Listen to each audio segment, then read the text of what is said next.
Hey, welcome to this week's edition of 26 Minutes With, the show that honors those who are leading, making an impact, and creating positive change on the planet, and of course, locally, right where we live. I'm your host, David Cohen, and I'm really pleased to have this week's guest with us. His name is Barry Shainbaum. Barry is an inspirational speaker, a photographer, musician, broadcaster, author of a book called Hope and Heroes, and he's also a survivor, having gone through a mental health journey at 18. He's also overcome some major, not only mental health issues, but also physical health issues, and he regularly discusses both of these in his talks. He's dealt with Parkinson's as well in recent years, and he's managed to live and thrive with that diagnosis as well.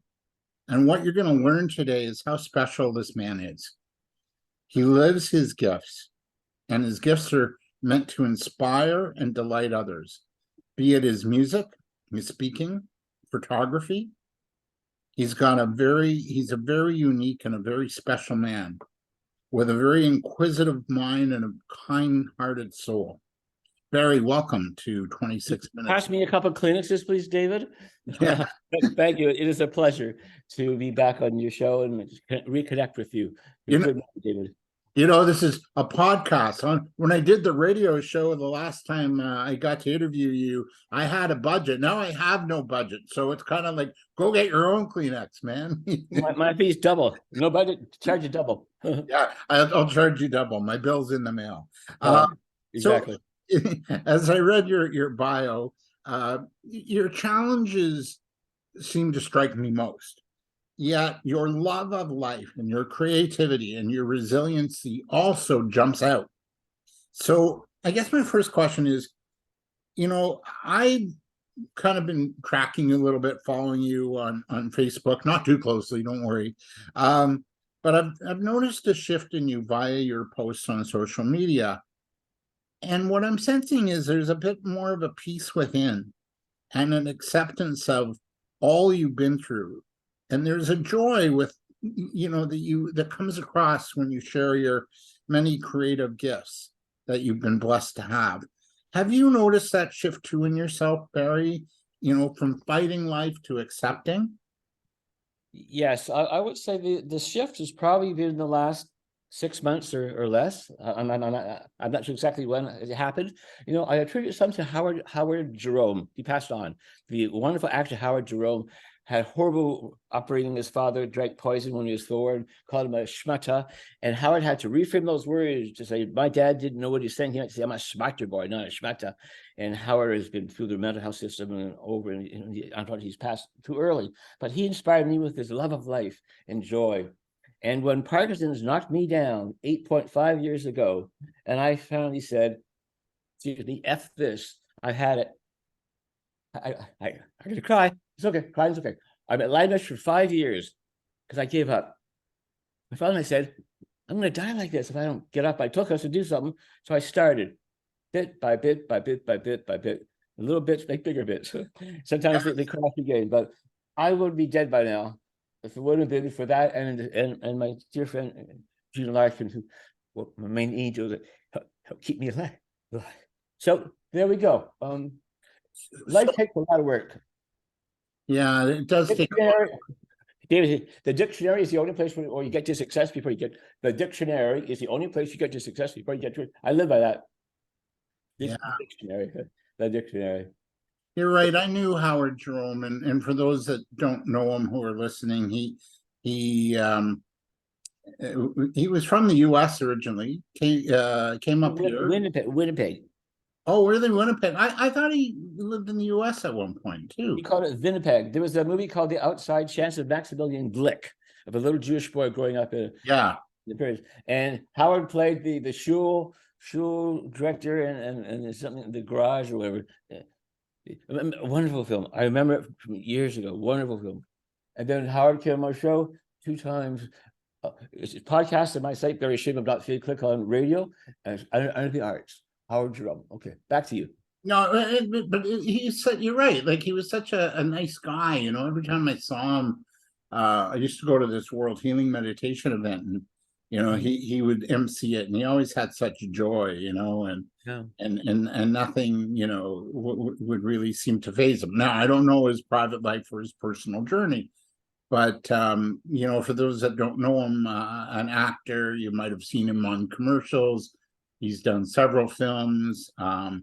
You said he's from Winnipeg, and you know that Winnipeg had a rich history. I mean, we had, you know, Monty Hall, David Steinberg was that generation. Mhm. You know, Mhm. really, And then Toronto lost him. He moved to Hamilton. Cheaper house prices. He was yeah. happy in Hamilton. Well, probably real estate's a little cheaper. You know, Much cheaper. yeah. Much cheaper. So that's my hometown, the Hammer, Hamilton. So you know, so you have gone through a shift, and you're pretty open about your mental health journey. What did that teach you? And Oh,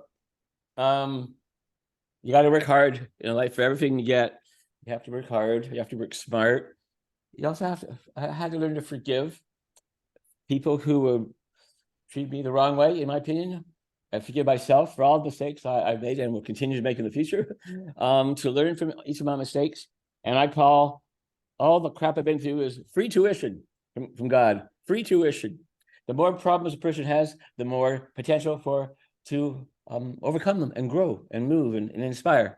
So those of you that have some problems, it's a good thing. Makes you fight, makes you stronger. But you have to decide to take it head on. No, I'm a bit how do I sound? A little manic right now, dude? a little, but is that the medication for Parkinson's or And what happened? Last night, my good friend Ted Walter, originally from Architects and Engineers for Architects A&E 9/11 Truth, now with another organization, he was on a podcast that had 250,000 listens in 12 hours. That's huge. I think we've broken the truth embargo on 9/11 in the last 24 hours. That's massive, massive, massive listenership. An intelligent host and intelligent guest talk about 9/11 and the stuff that the media won't talk about. Now they're talking about it. That's why I'm on cloud nine.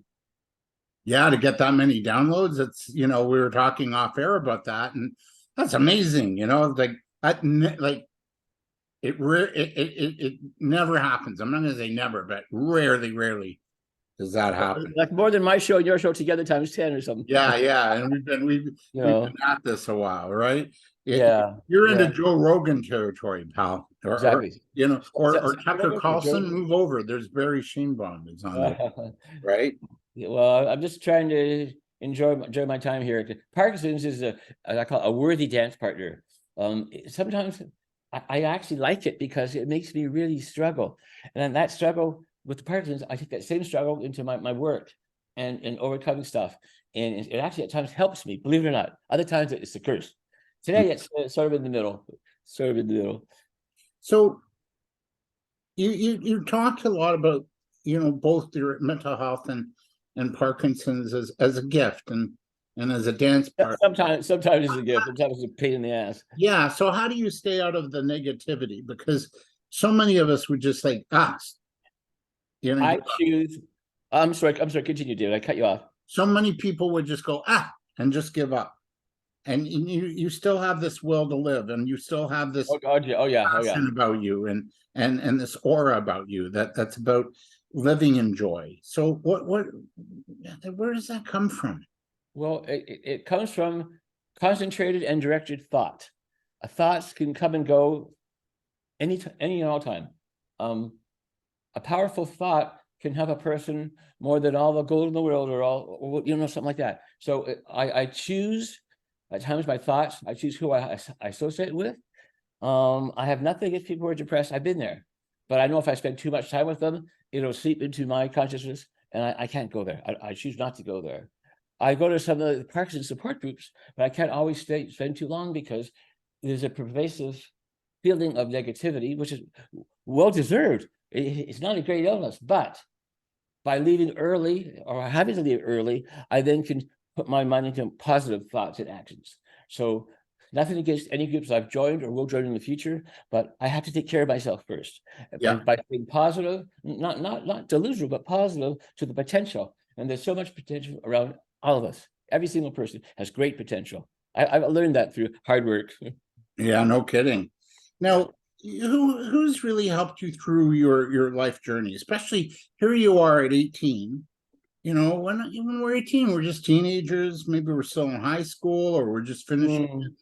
running off to, university or travel the world. Who knows, right? But who helped you through your journey at that younger age? Who I'll is there briefly to go support over what happened when I was 18, very briefly, because I know time is tight. After high school, I was 18, summer of 70, a year after that song, summer 70, I started hallucinating and seeing things and going paranoid. My family doctor took me out to be tested, and then they put me on to Hamilton General Hospital. For psychiatry, it was full. They put me in the geriatric ward and didn't tell me why. So here's this teenagers walking around the geriatric ward. The next day, I woke up in psychiatry. My mom said, Barry, you're sick. We'll take care of you for the rest of your life. That's what the doctor said. They wanted to do shock therapy on me in the first week, and my life was wasted. But somehow I knew not to believe what they told me. I believed that I would get past bipolar, and I did decades later. I believed that it could give me a career in speaking, which it has.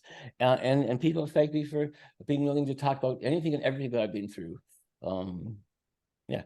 Who would have thought 18 years old, locked up the whole summer in a shrink ward? Yeah, It was incarceration, but they meant well. They meant well.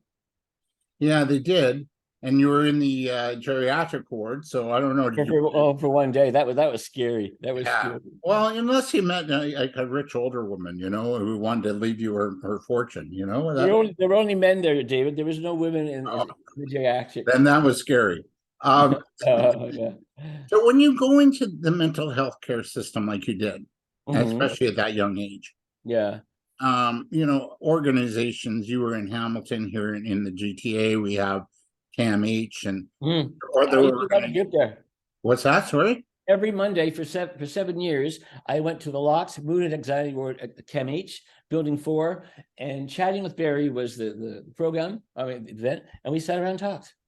I was not allowed to talk about the fact that I was not on medication because many people have to stay on their meds, but otherwise, I loved it. I loved it. And then when I got sick, I believe 8 years ago, I couldn't do anything. Everything died in one day. Everything died about in one day. All my volunteer, all my pay, everything died in one day. It was horrible. But I picked myself up again, so in Yeah, time. and I like the fact that you gave back. But with these organizations like CAMH Mhm. and other organizations that work with those dealing with mental health or Mhm. emotional challenges, and it's in such it's so much in the forefront these days. Yes. What's the care like? Are they doing a good job, or is there room for improvement? And if so, what changes would you recommend, take place in the mental health care system, Barry? Good questions. Thank you, David. When I last was there, I was last there as a volunteer, the last Monday in 2014. The next week I went cuckoo. I went very sick, and then by a note that I wrote that was stupid, I got taken by the police to CAMH and took me in an emergency, and they locked me up there for a few months. And then they put me to the geriatric ward on Queen Street, where I deserved because I was the geriatric, 55 and up is geriatric. What I did like, I liked the president at that time, who was a neurologist. Forget her name. She's a very positive person. I liked some of the staff were well-meaning, but the system when I was locked up there, it was horrible. It was absolutely horrible. It was disgusting. But that's years ago. I try to go positive. I'm sure if I was there today, I don't want to be there today. I wanted to run a group again, but they haven't returned my call. I'm still waiting. CAMH, call me. Operators are sitting by. CAMH does a good job. Now, I still see them as corporate psychiatry. Huge, massive piece of land. Do they need that much buildings? Half that money could have gone to support groups all over the province instead of one massive hospital and one location in Toronto. But nonetheless, there's good people there doing good work. Yeah, good people doing good work, but always room for improvement for anything and any place, anywhere. Always room for improvement. And what would you like to see if you were to wave a magic wand? What improvements would you like to see? You can grab right now. What's a fly swatter? Okay. I would like more talk therapy, more immersion in nature, more immersion with animal kingdom, more immersion with the arts, less meds, less toxic meds, because you see, medicine only goes back to 1910 and 1920 with the Lexner report and the sidelined acupuncture and other stuff.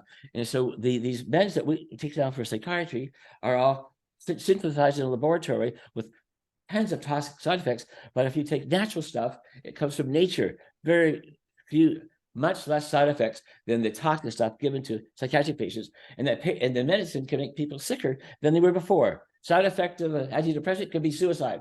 I'm not making this up. Wow, no, It's like a comedy routine. You're depressed, take a pill. You may try to kill yourself, but we'll keep an eye on you. This is true. I'm not making this up. I'm not making this up. It's like slapstick. And I respect our good doctors and MDs and all the good people in the field, but they're given at times a raw deal to deal with, opening up to native spirituality, which I think they have at CAMH. I think that they really blossomed the last few years, and kudos to CAMH for the good work. And I'm sure there's more good work they can still do. There's been a huge growth in the plant medicine, ayahuasca journeys, and working with a shaman healer. What do you think? Does the sort of more mainstream mental health healthcare practitioners and outlets, do they need to maybe explore these sort of options, these more natural options? Yes. I'm sorry, continue. No, yes, they're mind-blowing, but do they need to explore them? One word, yes. Okay. I think they should say, right down Parkinson's. I'm taking good care at the Toronto Western Hospital at their motion disorder unit for Parkinson's. But when I asked a doctor there about legal cannabis for pain, well, they haven't checked it. When I asked about Mucuna, which is a non-pharmaceutical that gets in the brain up to 23 minutes versus 50 minutes for pharmaceuticals, they don't know about it. So I'm educating the doctors. I'm trying to be respectful, and I'm also educating the pharmacists at Shoppers Drug Mart downtown. I can be respectful because they are not willingly going there, and they're pharmacists. Why do they care about the Mucuna pruriens velvet bean plant from South America, but it has dopamine in it, and it's average content of 5% of levodopa, which makes to the blood-brain barrier in the brain. It's not expensive. This is my emergency. In emergency, I take Mucuna, 23 minutes versus 45 minutes for Cinemet. So the doctors have to be open to non-pharmaceutical methods, despite the pressure from the pharmaceutical companies that are all around. Yes, and there's pressure on so many levels with the pharmaceutical companies. There's a bit of an ongoing joke with the forest fires in Quebec. And that there's a new drug that Pfizer put out to prevent any physical harm from the forest fires. And are you serious? No, it's a bit of a joke. So they're calling it PFORREST. So forest Pfizers. Forest Pfizers, so it's a little bit of I agree with you. I feel like we need to be open and explore other possibilities and ways of healing. And I liked what you also said of connecting with nature and art and music and animals, like pet therapy and things of that nature can really help. What else helped you heal, and who helped you heal and deal with the stigma of mental health throughout your adulthood? Well, one thing I have to say for transparency, one of my photo clients was Pharmaceutical Marketing Association, and I photographed the award winners of the marketing / PR brain twisting campaigns. So the top people, just men and women who made a lot of money pushing drugs legally, I photographed them, and I told them that I was not put on their side, but they paid well. It was a good client. And then eventually I stopped shooting for them. I couldn't do it anymore. It's just so boring. But they're wonderful people. Good, wonderful, honest, conscientious people can get twisted by a good paycheck. I couldn't be. When I was younger, I could be, but not anymore. Quality of life. Now, to answer your question, who helped me? June has helped me so much. My dear friend June, my friends Paul and Joanne, and first name basis, good friends, good acquaintances who were there for me, who helped me, who I could call in an emergency. Well, I try not to. Yeah. In order to care for you, but also having people to care, like, having something to care about. Like I used to be a big brother until I got sick, and then I disappeared. Every Saturday for 7 years, Kerry and I would do something, and then I got sick, disappeared for 5 years, and then when I came back, he was in university second year. We got together a few times. It's not surprising, I don't care for him often. I mean, he didn't know who the hell I was.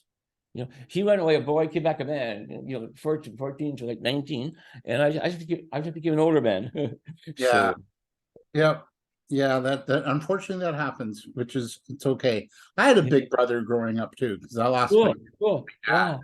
and I found it helpful. So way to go on that, man. Did you have parents, David?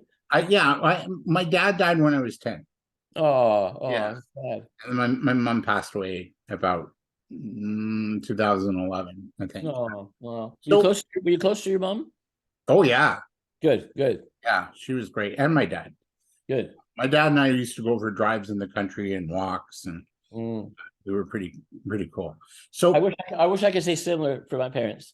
A different story, but do you think they got scared? my parents. Yeah. Well, all I can say is my father coming in over poor from Poland, thank God I missed the Holocaust and all that. Became a very top upholsterer in Hamilton. Became the good man, became a better man in time, kinder, more knowledgeable, slower with the whip to give me a slot. My mother stayed the same. I accessed her psychiatric papers because I talked to her doctors, and she said in 1960, I'm scared of everything. Said the same thing decades later to the geriatric psychiatrist. I'm scared of everything. My mother hadn't grown, and I won't. This is not to throw tar at anyone. My mother did her best. She Yeah. did the best she could with her role as the last middle child in the family, and she was the last middle child. Intelligent, creative, beautiful. It's that she needed some power, so she took it over me. I'll leave it at that. It was very painful for me. I wasn't until I realized what was going on, and therapy and a lot of hard work. I'm still working on it, separating from my mother. I forgive you, Mom. I love you because you're my mom, but boy, you did a number on me. But it makes me try even harder. Free tuition for life. Thank you, Mom. We'll Yeah. love you. Yeah. You're right, and I get that. Our pain and comes from growing up and the mixed messages and we absorb them and they stay with us for life, and then eventually we get to sort of our age, like anywhere from 50 plus, and we go through a little bit of a life hiccup, an illness, a job loss, a marriage breakup, and we need to sort of look inside, and when we look inside, we see like the trauma and the patterns that perhaps have contributed to our current situation. And you're speaking very knowledgeably, and I appreciate the fact that you are. Thanks, man. You're welcome. I want to do well by you today, is we had a good friendship a few years ago, and we drifted away, which happens, but I'm glad you're back. Thank you for approaching me. I'm looking forward to this interview. Keep firing the questions. I will. You're listening to 26 Minutes with. I'm your host, David Cohen. With us is Barry Shainbaum. Barry, your creative interests, there's so many of them. You've been a broadcaster. I was on your radio show way back when. You were on mine way back when. Yeah. You play music and sing and guitar. You do photography. You do photojournalism. You do video documentaries. These industries have been known to test the average soul. One can face a ton of rejection in these fields, or the competition at times is it's either feast or famine between gigs, grants, and work. What has this life pursuing your many creative abilities brought to you? Well, this is going to sound strange. My tormentor and my friend Parkinson's is equal as a friend as creativity. The Parkinson's makes me fight hard to stay alive and to have a good quality of life, which creativity is a means by how I move ahead. There's always thoughts going through this brain of mine. I can't shut it down. even though my mother wanted me to be her dog. That's another story. So there's always stuff going on in my head. I'm always doing things. I live for energy in life. I'm going to close with a song later, my new 12-string tail guitar right here, and I play harmonica. And creativity keeps me alive. And living across from the music garden at Harbourfront is also healing, because the most beautiful park of the whole city is Harbourfront music garden park between Spadina and Bathurst, along the lake. Gorgeous park, inspired by the music of Yo-Yo Ma. Gorgeous, gorgeous park. It's healing, so healing. I need it. I need it. You know. And you go and play music there?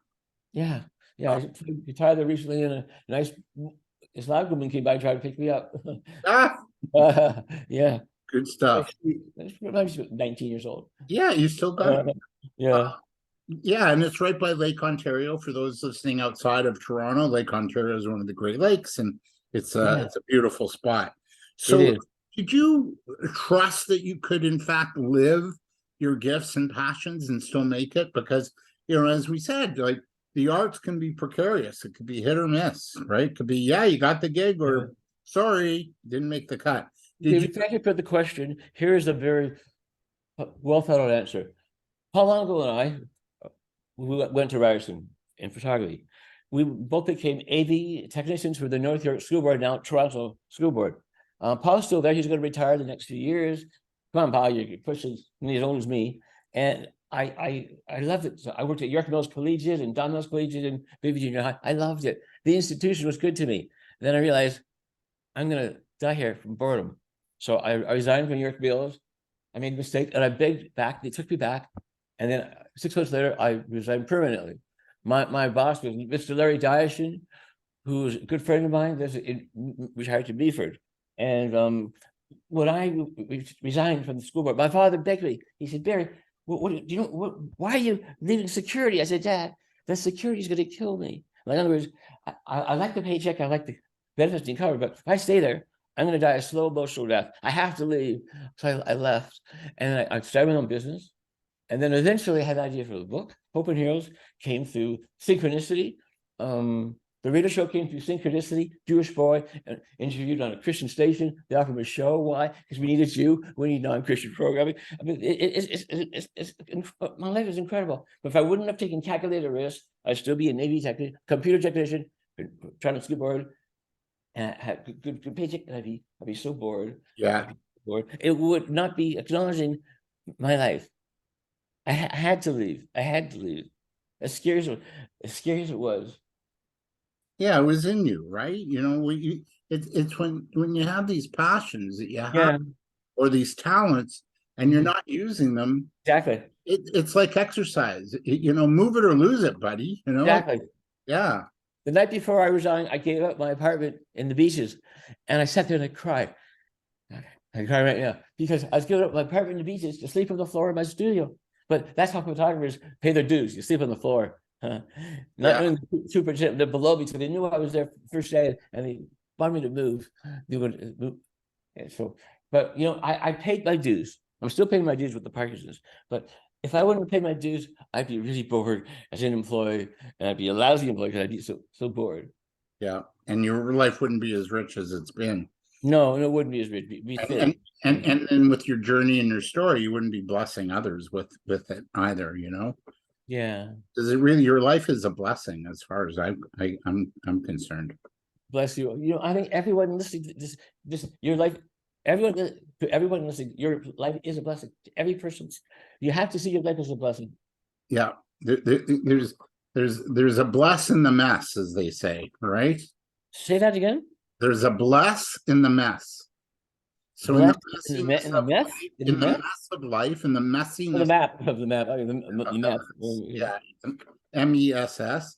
Okay. There's a bless in the mess. Like there's something comes out of the pain or the journey. Yeah, actually, my original website, someone wrote down your mess is your message. Your Yes. mess is your message. Yes. Good point. Yeah. We've got a few minutes left in this part of the 26 minutes with. We have a deeper dive to come, but I got a couple of other questions for you. Fire away. Being and pursuing work in the creative fields means you see things differently. This to me might be where the past mental health challenges might have helped you have a different, more expansive view on the people maybe that you interviewed or the topics you do documentaries on. Did it help you have a different lens on your creative journey? I want to ask you a quick question. It's titled, you've heard the phrase, there's a fine line between insanity and genius, right? Yes. Do you understand that? Yeah. Very briefly, please explain it to me. Yeah. Well, for me, it's like, where do our ideas and thoughts come from, right? They come from the ethers, Okay. It's not like, oh, I remember coming up with an idea years ago that I'm now actually pursuing to make happen. And I ignored it then because why did I ignore it? Well, it wasn't the time. It wasn't. Now it's the time. Yeah, but it wasn't the time. It wasn't only the time, but it was also the fear and what people think and what if they don't like it or whatever. And now I don't give a what, right? Because I'm at a certain stage in my life, I don't care. The idea of getting it out there. But where does that, so I can answer my question now. Yeah, go ahead. Thanks for letting me change the roles on you there. The reason there's a fine line between genius and insanity is genius just means someone who sees things differently, even slightly differently. And there's between thousands and millions of dollars. Like what's his name from Wheel of Fortune? The guy's retiring. What's the guy's name from Wheel of Fortune? Monty Hall. No, Wheel of Fortune is on every night. Wheel of Fortune. Pat Sajak. Yeah, he's what does he do? He has a cute sense of humor. He's attractive, older man. Kibitzes, like $7 million a year. That's crazy. So why is now Vanna gets a little more love. Well, she's cute and she walks well, but why? Because they are unique. They found the unique selling proposition. So in my case, I realized that, call me nuts, but I see life differently because life has been really hard. It still is hard for me. So I see it different. Therefore, my viewpoint is different. I should charge more millions than I will. I will. God willing, I'll be alive for it. So that's it. Those who suffer see life differently. And because of that, they're unique. Charge double, you creative. Double, triple, you creative. Listen, charge more. You're worth it. You're worth it. Every creative soul is worth a lot of money. Yeah, I agree. Yep. And usually, the creative soul, is a troubled soul. Like, you look at Elton John, or just all these musicians or comedians who, taken their lives, and it's like, it's so sad, but I get it, because it's you're putting yourself out there in a huge way. Very true. As soon as you commit, your life is not your own. You're putting yourself out there, and you're almost like you're naked to the world. We are, with your talents. Yeah, I'm in front of my books right now. There's a book I want to find before you sign off on this. It's on creativity. Fabulous book. Give me 1 minute here. I'm going to find it. Really, really, really important. Okay, it's called. One moment, please. Here, Anthony Storr, Storr, The Dynamics of Creation. The Dynamics of Creation. Have you heard of that, David? Nope. Come closer to your mic if you could. Yeah, I'm coming. Okay, I'm coming back. So this book I've had for a long time. He was a psychiatrist who had mental health problems. The Dynamics of Creation, an inquiry into why artists and scientists engage in creative activity, full of wise and humane understanding. Communist. What came out in 1972. Woo! Wow. 1972. I cherish. It's my Bible. This book is my Bible. And what's it called again? The Dynamics of Creation by Anthony Storr, Storr, published by Penguin, England. Oh, it's worth millions of dollars. It's worth millions of dollars.